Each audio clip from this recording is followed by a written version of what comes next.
Fox Sports San Diego presents Padres Baseball, brought to you by Petco, official pet coach of the Padres. See, guys, Manny Machado can be a somewhat decent human being, okay?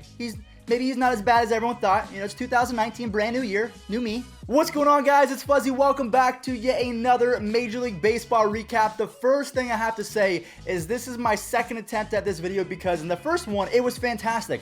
But I had a booger in my nostril, some bats in the cave the entire time. So I said, you know what? I'm not going to show it. Let's go ahead and just redo the whole thing. But anyways, let's start talking about some baseball. There was a no-hitter thrown last night, guys. Well, it was in Double-A. Well, I will say he is the #1 prospect for the Detroit Tigers. His name is Casey Mays or Casey Mize, something like that. I'm not sure how to pronounce it, but what I'm going to do is I'm going to go ahead and show the last out because I've never seen a no-hitter, become kind of, prominent unless it was in the big league. So we're going to see what it's like to throw a no-hitter in the minors. And maybe it's a big deal. I don't know. Mize delivers. Popped up. Shallow center. Alcantara back. Ball game, no-hitter. Casey Mize in his Double-A debut, a 9-inning no-hitter. In his Double-A debut. I just wanted to go ahead and show that real quick because I will be honest, there wasn't a lot of games, like Major League games that happened yesterday. Yeah, yes, there were still a few, but not a lot of crazy stuff happened. However, Cody Bellinger decided to say, you know what, it's kind of a boring day. Let me go ahead and make Major League Baseball history. Yes. Major League Baseball history was set yesterday, and we'll talk about that in just a few seconds. Evan Longoria was going to be a surefire Hall of Famer, and then, injuries kind of played into his demise, and then he was, I don't know if he was traded, I can't remember, it was kind of a long time ago. He either signed or was traded to the San Francisco Giants, and ever since then, he's not productive. His bat slowed down, his glove is not the same, he can't really run that well either. But Evan Longoria yesterday turned back the clock just a little bit, and he showed the world that a couple years ago, he was a top 5 player in the league. He was pretty much the Nolan Arenado before Nolan Arenado was a thing. Down the left field line. That's a fair ball. See if Doug can score. Here he comes.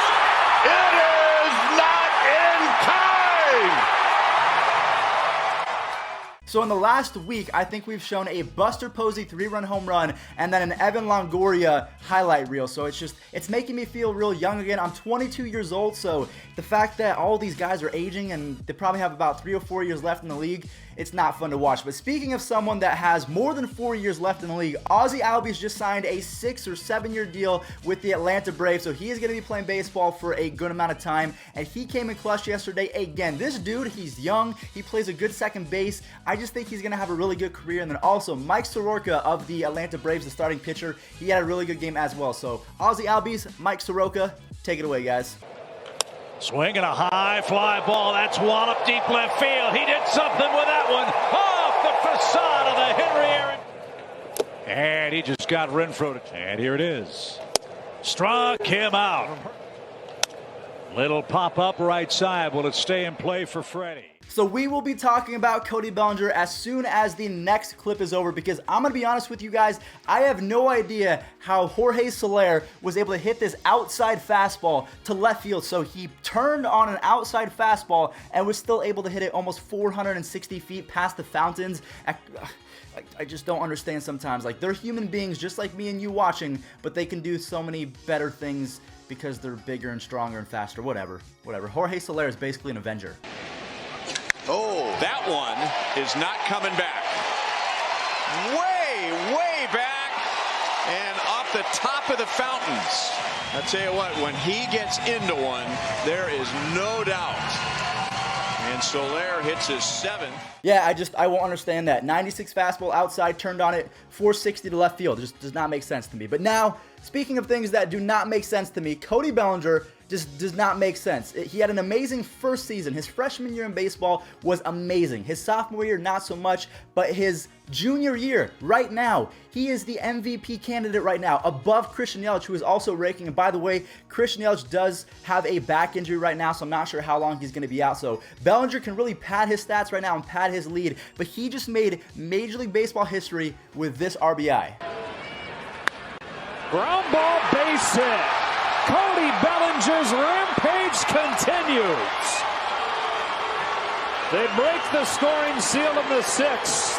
On a base hit. That was RBI number 37, which is a Major League Baseball record of RBIs before May 1st. Now, the one thing I will say, and a lot of people pointed to it on Twitter, is the fact that opening day in 2019 was a whole lot earlier in the year than past seasons. So, for example, Babe Ruth, they didn't really count RBIs until like the halfway point of his career. Barry Bonds and Ken Griffey Jr., their season started a little bit later. So the fact that Cody Bellinger is the first person to do it, a lot of people are putting an asterisk. But I'm going to be honest, the fact that I'm 22 years old and I get to watch this kid rake live, and all of you guys watching right now, do not miss your chance to watch Cody Bellinger live, because if he keeps this up for 10 to 15 years, you are watching one of the greatest, I can't really say this because it's hyperbole, but talent-wise, he's got to be one of the best we've ever seen. He can hit, obviously, he's leading the league in literally everything. He's setting Major League Baseball records. He has a pretty decent glove. He can run. And oh yeah, yesterday he showed that he has a cannon. Pilar cracks one to right. Bellinger comes on and plays it on a bounce. Crawford headed for third. Bellinger's throw. He does it all! So if you think about it, Cody Bellinger is hitting for average, for power. He's got a good glove. He's throwing, and he's stealing a couple bags. That's 5 tools. It's a 5-tool athlete. You don't see that very often. I don't really care if I sound like a fanboy right now. I love baseball so much that when a player of Cody Bellinger's caliber comes around, I just don't want to waste it. So if we ever see a Mike Trout, Cody Bellinger, I almost said Ryan Braun. Why did I say Ryan Braun? I mean, Ryan Braun was one of the better players that we've ever seen until he got busted for roids. So yeah, that beer that was spilt on his head yesterday, I don't know if I feel bad. But either way, guys, that is all besides the point. I just wanted to go ahead and show that because Cody Bellinger, I think he also set the record for most total bases before May 1st. I think he passed Chase Utley. So Cody Bellinger in the beginning half of the season, easily the MVP candidate in both leagues. Moving on over to the American League, Tim Anderson is still having a great start to his 2019, which is great because he's on my fantasy team, but also their brand new addition in Yonder Alonso. They put the team on their back yesterday with a couple ding-dongs. Go ahead and roll it. A little time. Tim drills it left field. Smith at the wall. It is gone. Addicted to this game, as many of us did. Yonder Alonso jacks this ball to right field, and it does have it uplifted. The Red Sox are a very interesting team. What we're going to do at the end of this video is we're going to go ahead and break down the standings. So we're going to talk about the Red Sox, the Rays, everything in between. But yesterday they had a pretty good game because their offense woke up a little bit. Mookie Betts had a couple RBIs. Michael, I don't know how to say his last name. He's a rookie, Michael Chavez or Chavis. A lot of people say I say it wrong, so I'll just say it both ways. But either way, the Red Sox came in big yesterday. Chris Sale is still, I think he's 0 for 5 with the 6 ERA or something crazy like that. He does not look like Chris Sale, but hopefully as the season progresses, he will return back to form because he was my early season Cy Young Award, and I've been dead wrong on that. But either way, Red Sox, take it away, guys. Xander has shot into center field. Laureano got fooled on it. It's over his head onto the triangle. And up the middle he goes, a base hit. Martinez in, Bogart's right behind him. And the Red Sox grab the lead. Jesus Aguilar of the Milwaukee Brewers and Jesse Winker of the Cincinnati Reds, just like Tim Anderson and Yonder Alonso, they put their teams on their back. So we're not going to say any more words. We're going to go ahead and let Jesse Winker's bat and Jesus Aguilar's bat do the talking. Take a look. I got to find more transitions. I keep saying roll it and take a look and watch. I got you guys on the next one. High drive right center field by Jesse. Yes, sir. DeWink with a long ball to give the Reds a 1-run lead here in the top of the ninth. Time became regular, and Aguilar had himself a great year. And there's a fly ball hit back into center field. It's deep, and it's gone. Jake Odorizzi. I know I don't really talk about pitching performances all that often because I just really like offense, but he was spectacular against the Astros yesterday. He went 7 innings, did not give up a single run. I think he had 7 strikeouts as well, and this was against the Houston Astros, who had Justin Verlander on the mound, and it was 1-0. And this one run came off a guy. Hold on, his name is Aaron. Hold on, Aaron Adrianza. So we're going to go ahead and roll that right now. So Aaron Adriana, go ahead and show the world your talents. How about that transition? Full count. A deep drive down the right field line. It's hit a ton. It's gone.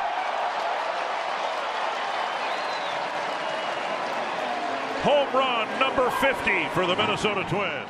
Well, this is awkward. I Of course, I just dropped Harrison Bader from my fantasy team because he was injured and wasn't really producing, and then he comes back and he's pretty much on fire, hitting a home run. So Harrison Bader, way to make me look like a dummy. Man, these transitions are great. He's only allowed 5 home runs, and maybe he's given up 6. How about 6? It's gone into right center, and a home run, and a long one off the bat of Harrison Bader. Alright guys, so what we're going to do right now is we are going to talk about the standings because that pretty much wraps up every single game and every single highlight from yesterday. Also, I do have to say that this video is sponsored by Seatgeek, so if you guys ever go to a sporting event or a concert, make sure that you use code Fuzzy for $20 off. A lot of you guys have been using it, so I'm just glad that you guys are saving money.